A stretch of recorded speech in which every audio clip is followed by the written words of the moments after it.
Hello people of the internet, welcome back to my channel, or welcome to my channel if you're new. Usually when a person goes missing, they're walking out of someplace, not in, and that's what makes this case so bizarre. Today we're going to be talking about the disappearance of Brian Shaffer. Brian Shaffer was born February 25th, 1979 in Pickerington, Ohio, which is a small town outside of Columbus, Ohio. He was the oldest of two boys, to Randy and Renee Shaffer. His brother's name was Derek. After graduating high school in 1997, Brian was accepted to the Ohio State University. 6 hard-working years later, he would earn a degree in microbiology. Although he was achieving all this academic success, his real dream was to be in a band. I thought that was a cool fun fact to include. From all my research, Brian just seems genuinely like a sweet, down-to-earth, chill dude, and this case is just so bizarre.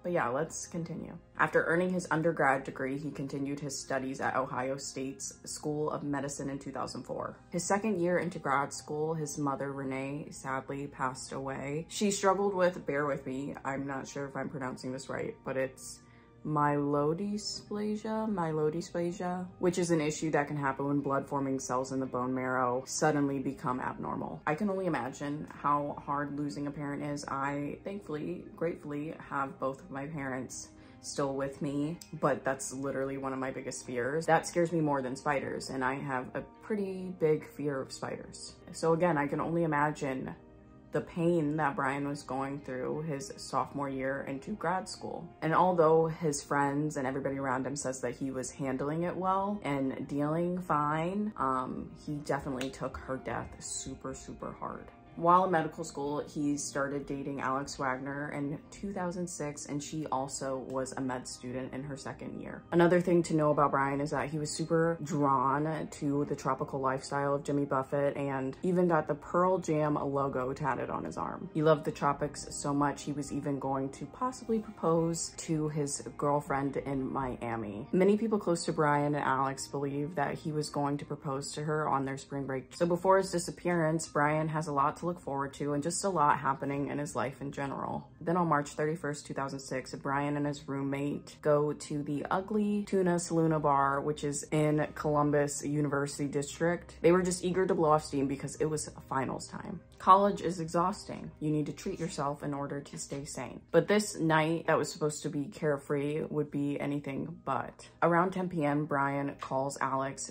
to confirm their Miami getaway plans and to tell her that he loves her. At the time, Alex was not in town. She was on her way to her parents' house for the weekend for a little visit in Toledo, Ohio. Brian and her were supposed to be reunited that following Monday for their spring break trip. After shots and beers and pre-gaming, they decide to leave the Ugly Tuna and head down to Arena District and North Shore. And here they meet Meredith Reed, who is Clint's friend, and then she offers to give them a ride back to the Ugly Tuna. So they go back to the Ugly Tuna, and at the Ugly Tuna, they have cameras. It is impossible to leave the Ugly Tuna without being detected on a camera. There's only 2 exits. Keep that in mind. Security footage shows all 3 of them entering through the second-story entrance at 1:15 a.m. Then the cameras see him step back out 40 minutes later at 1:55 a.m., talking to 2 college girls at the entrance. Once he's done talking to the 2 girls, he goes back inside, and from there, there's no sign of him. He's gone. Clint and Meredith notice that he's missing, so they try calling him. They call him several times, but there's no response. So come closing time, he's still not answering this phone, so what do? They go home. They assume that he walked back to his nearby apartment. Remember, it's a college town. People walk everywhere. All weekend, Randy Shaffer, Brian's dad, and Alex Wagner, his would-be fiance, were blowing up his phone, and there was no response. It's not until April 3rd, that Monday, when him and Alex are supposed to be flying to Miami, that he's declared missing because he misses his flight. Now guys, it is like Brian completely disappeared after stepping back into that bar. So what happened to Brian Shaffer? The first few days of any missing persons case is crucial, but the first few days of Brian's were super crucial because 50+ police were out searching and investigating while His close friends and loved ones were getting interviewed by the police. The authorities moved very quick with this case. Following Brian's disappearance, Meredith Reed and Clint Florence were the first people the police wanted to interview, of course. Meredith was asked to take a polygraph test about a month later, which she complied and did and passed. Clint, on the other hand, wasn't too keen on the idea and lawyered up instead. He refused to take the polygraph test, which is super suspicious to me because you would think if your best friend went missing, you would do anything you can to help find them. Like, you may have been the last person to see your friend alive at that, and you're not gonna help? In 2009, he emailed reporters, "Any and all questions you have for me should be directed to my attorney, Neil Rosenberg." And then Rosenberg later stated, "If Brian is alive," which is what I'm led to believe after speaking with the detectives involved, "then it's Brian and not Clint who is causing his family pain and hardship. Brian should come forward and end this." By the way, the detective that he's talking about, it would never be determined who he was even referring to. Neil also declined to discuss the email and Clint's claims with reporters. Also, remember the two college girls that Brian was talking to outside the bar? For some reason, these girls were never found and interviewed.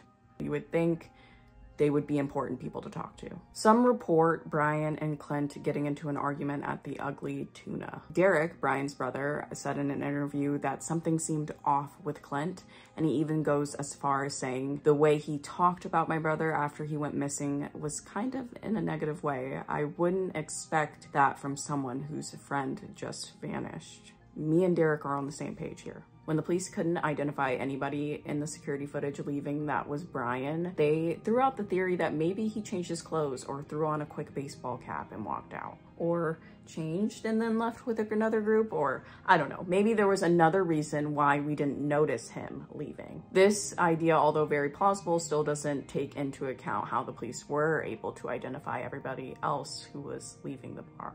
Also, remember, even though this is grainy security footage, Brian is kind of hard to miss because he's a 6'2", 165-pound dude with a Pearl Jam tattoo on his upper arm. The last footage of Brian Shaffer shows him walking off screen and then walking back on screen towards the entrance of the Ugly Tuna. Now, let's talk about the second entrance to this bar. This second exit led to a construction site. The authorities played with the idea of maybe he left on purpose through this door, but this would prove difficult, especially for an intoxicated person. Also, the whole he left and start over story didn't really have a lot of motive behind it. Like, Brian had a lot to look forward to. For the 100th time, remember, him and his girlfriend were looking forward to this wonderful trip to Miami where he was supposed to propose to her and have this whole fairy tale start to unravel. What I haven't mentioned about that vacation was that it was a gift from Renee, his mom, who had recently passed away. So although the trauma that he was dealing with speculated reasons why he would leave, his bank and cell phone activity were not active. The impossible question always returns to, if he didn't leave through the front or back, how did he get out? Police even looked at security footage of surrounding businesses, and that includes the Sloppy Donkey, Mad Mex, and Lucky Stouts, and they all had no luck. A lot of weird occurrences happened after his disappearance too. Alex used to call his phone every single night following his disappearance. It just became a natural part of her routine. And even though she longed for him to pick up the phone one day, it just always went straight to voicemail. Until one Friday night in September 2006, when Brian's phone would ring 3 times before going to voicemail. "It scared the crap out of me," Alex wrote on her MySpace page. Immediately, she calls the police and they trace it back to a cell tower in Hillard, which is a suburb of Columbus that is about 14 miles from where he disappeared. And even though there was a glimmer of hope, this was sadly deemed a technical glitch and his phone would never ring like that again. On September 14th, 2008, Randy Shaffer passed away after a tree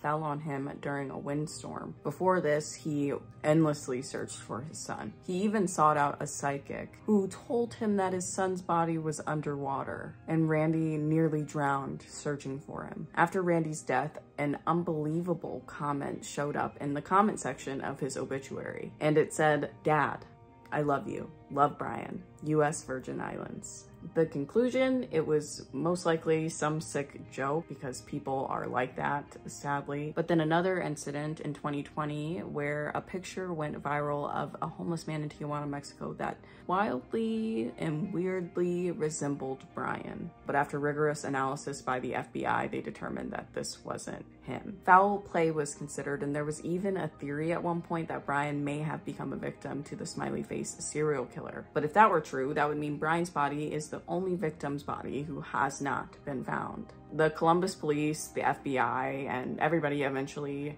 rejects this theory and now does not believe that this has any connections to that killer. Today, Brian Shaffer would be 43 years old. This is a digital mock-up created to show his age progression. There is a $100,000 reward on Brian's case. If you or anybody you know knows anything, please step forward and talk to the Columbus Police Department. Anyway, that's all I have for you guys today. I hope you guys enjoyed this video. If you have any case suggestions or anything you want me to talk about, comment them down below. And don't forget to like, subscribe, and all that other jazz. And if you want to know what I think he somehow managed to leave the bar and wandered off drunk. Maybe there was foul play, or maybe he fell into the river that was close by. You don't know, it's dark outside.